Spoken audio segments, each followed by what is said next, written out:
नमस्कार दोस्तों, मैं दीपक नागर। दीपक इकोनॉमिक्स के चैनल पर आप सभी दोस्तों का स्वागत है। दोस्तों, भारत सरकार ने एक इम्पोर्टेंट रिपोर्ट रिलीज करी है। हर साल रिलीज की जाती है। हमारे जो उद्योग एवं वाणिज्य मंत्री है पीयूष गोयल जी के द्वारा न्यू दिल्ली में इस रिपोर्ट को रिलीज किया गया। आज दोस्तों जो ये रिपोर्ट आई है बेसिकली लीड्स रिपोर्ट है दोस्तों। इसके बारे में हम आगे डिस्कस करेंगे। ये लीड्स रिपोर्ट 2025 को गवर्नमेंट ऑफ इंडिया के द्वारा रिलीज किया गया। आप सबसे पहले न्यूज देखिए। Tamil Nadu UP top logistic performance ranking, Mizoram and Delhi also lead. दोस्तों, जो ये लीड्स रिपोर्ट आई है, लीड्स रिपोर्ट आई है 2025 की। इसमें दोस्तों क्या होता है, स्टेट्स को रैंकिंग दी जाती है। क्या की जाती है? स्टेट्स को रैंकिंग दी जाती है। किस आधार पर? तो लॉजिस्टिक में, उस स्टेट में लॉजिस्टिक की क्या स्थिति है, क्या रिफॉर्म कर रहे हैं, क्या उसमें इंप्रूवमेंट कर रहे हैं, उस सब के आधार पर दोस्तों ये कंट्रीज को क्या करती है, रैंक दी जाती है। ये रिपोर्ट हर साल आती है। आगे लॉजिस्टिक क्या होता है उसके बारे में हम डिटेल में डिस्कस करेंगे। आप सबसे पहले ये पीयूष गोयल जी का ट्वीट देखिए। Release the logistic is across different state 2025 report. Basically जो मैं बार बार लीड्स रिपोर्ट कह रहा हूँ, इसकी दोस्तों फुल फॉर्म होती है logistic is across different state. Different जो स्टेट्स है इंडिया के, उसमें लॉजिस्टिक की क्या स्थिति है, उसको क्या परफॉर्म कर रही है, उसके बारे में दोस्तों ये जो रिपोर्ट है वो डिटेल में डिस्कस करती है और स्टेट्स को रैंकिंग दी जाती है। तो हमने यहाँ सबसे पहले तो देखो इस रिपोर्ट की फुल फॉर्म आपको याद होनी चाहिए। मैं बार बार लीड्स कह रहा हूँ। Leads represent to logistic is across different state. जो इंडिया के डिफरेंट डिफरेंट स्टेट्स हैं, उनमें लॉजिस्टिक की क्या स्थिति है, उसके बारे में दोस्तों ये रिपोर्ट ओवरऑल डिटेल में डिस्कस करती है। अब जैसा कि न्यूज़ आपने देखा, जो हमारे कॉमर्स एंड इंडस्ट्री मिनिस्टर है, कौन है? पीयूष गोयल साहब। इस पीयूष गोयल साहब ने दोस्तों न्यू दिल्ली में इस रिपोर्ट को लॉन्च किया गया है। बेसिकली इस रिपोर्ट को कहा जा रहा है लीड्स 2025। बेसिकली अगले साल आएगी, जो उसको लीड्स 2026 कहेगा। हालांकि आई है मई 2026 में, लेकिन दोस्तों ये रिपोर्ट है लीड्स 2025। तो हमको ये ध्यान रखना। अब मैं बार बार दोस्तों ये बातें कर रहा हूँ। सबसे पहले तो हम जाने लॉजिस्टिक होता है क्या। लॉजिस्टिक होता क्या? तो देखो लॉजिस्टिक कुछ नहीं है। कोई चीज़ प्रोड्यूस हो रही है, इंडिया में आप सबको पता है कई सारे गुड्स वगैरह प्रोड्यूस होते रहते हैं। तो कोई चीज़ प्रोड्यूस हो रही है, ठीक है? और कोई चीज़ जहाँ पे ये चीज़ का कंजप्शन होगा, ठीक है? तो इस प्रोडक्शन के जो जगह से कंजप्शन का मैं इसको आगे एग्जांपल देके समझाऊँगा। ये पूरी प्रक्रिया में सामान यहाँ से जाएगा, वहाँ पर सब होगा, वो सप्लायर तक कंज्यूमर तक पहुँचेगा। इस सब पूरी प्रक्रिया को कहते हैं दोस्तों लॉजिस्टिक। क्या कहते हैं? लॉजिस्टिक। किस प्रकार से ये जो गुड्स है जो यहाँ प्रोड्यूस हुई है, ए जगह पे हो सकता है, वो कंज्यूमर इसका बी जगह पे है। तो ये बी जगह पे किस प्रकार से पूरा पहुँचती है, वहाँ पे उसको किस प्रकार से कंज्यूमर के पास इज़िली जाती है, उस पूरी प्रक्रिया को कहते हैं लॉजिस्टिक। लॉजिस्टिक का सबसे इंपोर्टेंट पार्ट है दोस्तों ट्रांसपोर्टेशन। पर एकमात्र पार्ट नहीं है ट्रांसपोर्टेशन। आपको देखने में लग रहा होगा कि केवल लॉजिस्टिक का पार्ट ट्रांसपोर्टेशन नहीं है। लॉजिस्टिक के और सारे कई सारे पार्ट होते हैं, पैकेजिंग होता है, उसके अलावा पोर्ट वगैरह का और सारा कई सारी चीज़ें होती है। लेकिन जो इसका सबसे मेजर पार्ट है दोस्तों ट्रांसपोर्टेशन। तो ये पूरी प्रक्रिया को इसको कहते हैं लॉजिस्टिक। अब इसका एक इंपॉर्टेंट पार्ट पड़ता है दोस्तों फॉरेन ट्रेड में। मैं आपको एग्जांपल देखिए यहाँ समझाता हूँ। सपोज कॉलिक ये हमारा वेस्ट बंगाल है, ठीक है? वेस्ट बंगाल आप सबको पता है टेक्सटाइल इंडस्ट्री है, जूट इंडस्ट्री है। यहाँ पे कोई शर्ट ₹100 में बनी, ₹100 में कोई शर्ट नहीं बनती, पर मैं एग्जांपल से देता हूँ, ठीक है? यहाँ पे इसकी लागत वगैरह मिलके क्या ₹100 में ये शर्ट बनी। अब ये शर्ट जानी है कहाँ पे? यूएसए में। आप सबको पता है इंडिया टेक्सटाइल में बहुत पावरफुल है, हमारी टेक्सटाइल इंडस्ट्री बहुत पावरफुल है। लेकिन अब ये वहाँ वेस्ट बंगाल में बनी, उसको पैकेज किया, उसको कहाँ पे गया जाएगा? फिर रोड के माध्यम से क्या होगा? पोर्ट पे जाएगा। पोर्ट पे टाइम ही नहीं है, पोर्ट पे टाइम लग रहा है। तो पोर्ट में वहाँ से वो क्या कंटेनर के माध्यम से, कार्गो के माध्यम से अमेरिका पहुँचेगा, ठीक है? सपोज़ करो इस पूरी प्रक्रिया में ये खर्चा आता है 10% या 15% आता है, ठीक है? तो इसको कहते हैं ओवरऑल हम क्या कहेंगे? लॉजिस्टिक कॉस्ट कहेंगे। भाई इस चीज़ की लॉजिस्टिक कॉस्ट कितनी है? 15% है, ठीक है? तो यहाँ पे ये यूएस का कंज्यूमर को पड़ेगी ये सिर्फ ₹115 में। सेम दोस्तों ऐसा कोई और देश हो सकता है, बांग्लादेश हो सकता है। बांग्लादेश भी क्या है? लॉजिस्टिक मतलब टेक्सटाइल में बहुत पावरफुल देश है। ऐसे दूसरा होता है एक वियतनाम, वियतनाम से भी हमारा कंपटीशन रहता है। अब सपोज़ हो सकता है वियतनाम में रोड बहुत अच्छे हैं, ट्रेनें टाइम पे जाती है, सब कुछ अच्छा है, तो यहाँ पे लॉजिस्टिक कॉस्ट हो सकती है 10% हो। और बांग्लादेश में हो सकती है और कम हो 5% हो। तो अब बताओ भाई वियतनाम की खर्चा यहाँ पूरा वही है ₹100 का। तो वियतनाम की ये शर्ट यहाँ अमेरिका में बिकेगी ₹110 में और बांग्लादेश की बिकेगी ₹105 में। अब बताओ यूएस का कंज्यूमर कौन-सी शर्ट खरीदेगा? तो आप सब कहोगे कि सर ये तो बांग्लादेश की शर्ट खरीदेगा, उसके बाद ये वियतनाम को प्रायोरिटी देगा, इंडिया की सबसे कम प्रायोरिटी देगा। क्यों? क्योंकि हमारे पास लॉजिस्टिक कॉस्ट बहुत ज़्यादा थी, इसलिए हमारी चीज़ें क्या होगी? बहुत महँगी होगी। हम यूएस के मार्केट में हमारा टेक्सटाइल वहाँ पे क्या कॉम्पिटिटिव नहीं रहा। तो दोस्तों लॉजिस्टिक है बहुत बड़ी समस्या। अगर लॉजिस्टिक कॉस्ट हाई होती है, तो हमारी जो वस्तु है, हम फॉरेन में एक्सपोर्ट करते हैं, वो कॉम्पिटिटिव नहीं रह पाती, वो महँगी हो जाती है। और जिन देशों में लॉजिस्टिक कॉस्ट कम है, उन देशों की चीज़ें वहाँ आराम से बिक पाएगी। तो ओवरऑल हम सब क्या करना चाहिए प्रयास हमको कि हमारा लॉजिस्टिक कॉस्ट कम हो किसी प्रकार से, जो 15% है, 12% है, डबल डिजिट में आज की डेट में।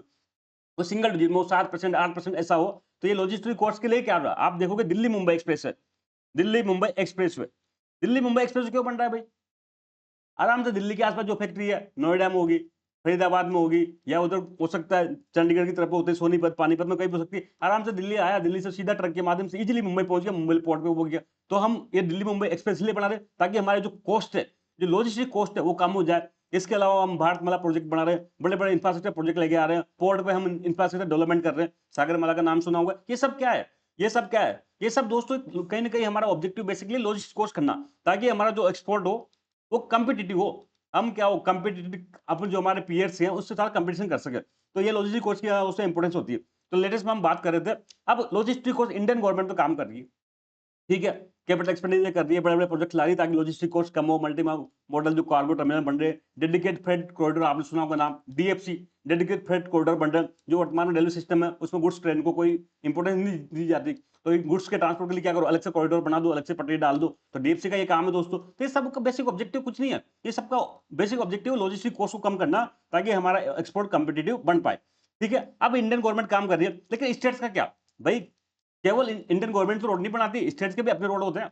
स्टेट्स के भी अपने रोड होते हैं, कई सारे इंफ्रास्ट्रक्चर स्टेट पर करती है। तो अब स्टेट में जो ये काम हो रहा है लॉजिस्टिक का, उसमें कौन सा स्टेट कैसा काम कर रहा है, कैसा पता चला? तो इसके लिए दोस्तों गवर्नमेंट ऑफ इंडिया एक रिपोर्ट जारी करती है। क्या करती है? एक रिपोर्ट जारी करती है। इस रिपोर्ट में सभी स्टेट्स की स्टडी की जाती है, उनके ओवरऑल रैंकिंग दी जाती है, ये सब दोस्तों। तो इसी रिपोर्ट को क्या कहते हैं? बेसिकली ये रिपोर्ट क्या है? लीड्स रिपोर्ट है। Logistic is across different state, मतलब डिफरेंट डिफरेंट स्टेट में क्या कर रहा है, तो लॉजिस्टिक की ईज है, लॉजिस्टिक कितने आसानी से हो रहा है, उसके बारे में दोस्तों ये रिपोर्ट प्रदान करती है। मैंने बताया दोस्तों ये रिपोर्ट एनुअली आती है। इस साल 2025 की आई है, अगले साल 2026 की आएगी, तो ये भी हमको ध्यान रखना है दोस्तों। इसके बाद इस रिपोर्ट को दोस्तों रिलीज कौन करता है? तो मैंने बताया इसको रिलीज किया था कॉमर्स एंड इंडस्ट्री मिनिस्ट्री ने। तो ओवरऑल देश में ट्रेड बढ़ाने का काम कौन सी मिनिस्ट्री का है? तो आप सबको पता है कॉमर्स एंड इंडस्ट्री मिनिस्ट्री का है, जिसका मंत्री कौन है? पीयूष गोयल जी है। और उसके भी अंडर में दोस्तों कॉमर्स एंड इंडस्ट्री मिनिस्ट्री के अंडर में कई विभाग है। जो सबसे इंपॉर्टेंट विभाग है दोस्तों डीपीआईआईटी, आपने इसका नाम सुना होगा, department for promotion of industry and internal trade. दोस्तों ये डिपार्टमेंट क्या करता है? एफडीआई वगैरह के लिए रूल वगैरह बनाता है। तो ये कॉमर्स एंड इंडस्ट्री मिनिस्ट्री के अंडर में जो डिपार्टमेंट है DPIIT, department for promotion of industry and internal trade, ये दोस्तों इस रिपोर्ट को हर साल बनाता है, हर साल इसको रिलीज करता है। तो ये भी हमको ध्यान रखना है दोस्तों, ये लीड्स रिपोर्ट कौन जारी करता है? तो कॉमर्स एंड इंडस्ट्री मिनिस्ट्री। और डिटेल में पूछे तो डीपीआईआईटी। यहाँ तक आई होप आपको कोई दिक्कत नहीं आ रही होगी। अब मैंने बताया जैसा कि बेसिक ऑब्जेक्टिव क्या है दोस्तों इस रिपोर्ट का। तो इस रिपोर्ट का सीधा नहीं, जो इतने भी इंडिया के जितने भी स्टेट्स हैं और साथ में यूटी भी है, यूटी भी शामिल है, इनमें लॉजिस्टिक की क्या स्थिति है उसको असेस करता है ओवरऑल, और इस रिपोर्ट के माध्यम से बताता है ये। तो it provides assessment of logistic performance across states and UT. जो भारत के स्टेट्स है, यूटी है, उनकी लॉजिस्टिक परफॉर्मेंस क्या है उसके बारे में दोस्तों ये रिपोर्ट क्या करती है? असेसमेंट देती है।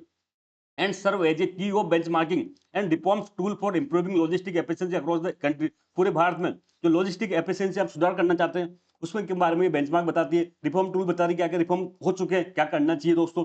यहाँ तक आपको वो कोई दिक्कत नहीं आ रही होगी। अब दोस्तों ये रिपोर्ट में क्या करते हैं, 4 कैटेगरी में स्टेट्स को 4 कैटेगरी में क्लासिफाई करते हैं। देखो इस रिपोर्ट में रैंक ऐसा नहीं दी जाती। जनरली रैंक कैसा दी जाती है भाई? यूपी नंबर 1 पे, एमपी नंबर 2 पे, तमिलनाडु नंबर 3 पे, ऐसा रैंक दी जाती है। लेकिन दोस्तों इस पे यहाँ पर रैंक नहीं दी जाती। क्यों? क्योंकि कहीं ना कहीं जो नीचे की रैंक आ रही है उनको कहीं ना कहीं बेइज्जती महसूस होती है। ऐसा तो गवर्नमेंट चाहती नहीं, गवर्नमेंट वो इंडिया की भाई स्टेट को नीचा दिखा। तो ये क्या कर रहे हैं, स्टेट को 4 कैटेगरी में बांट देती है। 4 कैटेगरी में बांटती है। जो स्टेट अच्छा कर रहा है उसको अलग कैटेगरी, जो स्टेट बुरा कर रहा है उसको अलग कैटेगरी, लेकिन उन स्टेट की भी रैंकिंग नहीं दी जाती। आप यहाँ देखें दोस्तों, जो रिपोर्ट है बेसिकली ये 4 पूरे इंडिया के जितने भी स्टेट्स यूटी है उनको 4 टियर में, 4 पार्ट में क्लासिफाई करते हैं। सबसे बेस्ट जो अच्छा परफॉर्म कर रहे हैं उसको एक्सेम्पलर्स में, तो इसको दोस्तों सबसे जो बेस्ट कर रहा है उसको एक्सेम्पल में कैटेगराइज किया जाता है। जो टॉप परफॉर्मिंग स्टेट्स है उसको यहाँ रखा जाता है। टोटल 4 स्टेट्स को एक्सेप्शनल कैटेगरी में रखा गया। सबसे बड़े तमिलनाडु, यूपी, मिजोरम, दिल्ली। अब इनमें रैंक नहीं है कि भाई नंबर 1 पे तमिलनाडु है, नंबर 2 पे यूपी है, नहीं। ये चारों को एक ही कैटेगरी में रखा गया, बराबर रखा गया एक्सेप्शनल्स में। तो तमिलनाडु, ये याद रखना हमको कि टॉप परफॉर्मिंग लॉजिस्टिक में कौन से स्टेट्स है, तो तमिलनाडु है, यूपी है, मिजोरम है और दिल्ली है दोस्तों। ये 4 हो गए। इसके बाद दोस्तों जो सेकंड कैटेगरी, इसके जस्ट नीचे एग्जाम्पल के नीचे, वो है हाई परफॉर्मर्स, मतलब जो अच्छा कर रहे हैं लेकिन टॉप से थोड़ा नीचे। इसमें टोटल 11 स्टेट्स और यूटी को शामिल किया गया दोस्तों। थर्ड कैटेगरी एक्सेलेरेटर्स, जो थर्ड कैटेगरी उसके और नीचे है, उसमें दोस्तों टोटल 18 स्टेट्स और यूटी को रखा गया। इसके अलावा फोर्थ है दोस्तों ग्रोथ सीकर्स, इसमें टोटल 4 स्टेट्स और यूटी को रखा गया। तो इस प्रकार टोटल 4 कैटेगरी होगी। एक तो सबसे बेस्ट एक्सेम्पर्स, सेकंड होगी दोस्तों हाई परफॉर्मेंस, और थर्ड होगी एक्सेलरेटर्स, और फोर्थ होगी ग्रोथ सीकर। हालांकि दोस्तों इस रिपोर्ट के बारे में कई सारे क्वेश्चन पूछे जा सकते हैं। सबसे पहले तो लीड्स की फुल फॉर्म में क्या होती है, ये फुल फॉर्म हमको याद रखना है दोस्तों। फुल फॉर्म क्या करना है हमको याद रखना है। ठीक है, वो आते हैं लॉजिस्टिक ईज अगर डिफरेंट स्टेट कौन रिलीज करता है, तो रिलीज करने वाला डिपार्टमेंट आप सबको पता है डीपीआईआईटी है, कॉमर्स एंड इंडस्ट्री मिनिस्ट्री के अंडर में। कैसे रिलीज होती है, क्या बाई एनुअल होती है, महीने साल में 2 बार होती है? नहीं, हर साल आती है, तो एनुअली आती है दोस्तों। इसके बाद स्टेट की कैटेगरी कितनी है, पूछा जा सकता है। अगर 4 ऑप्शन देखे वो एबीसी कराएं, तो पूछा जा सकता है कि भाई इस रैंक में, इस रिपोर्ट में स्टेट को 3 कैटेगरी में डिवाइड किया गया, 4 में किया गया, तो दोस्तों ओवरऑल 4 कैटेगरी में डिवाइड किया गया है। ये सब दोस्तों इसमें क्वेश्चन पूछे जा सकते हैं। तो आई होप दोस्तों आज का ये मुद्दा आपको समझ में आया होगा। हम जल्द मिलेंगे दोस्तों, तब तक के लिए थैंक यू। जय हिंद दोस्तों।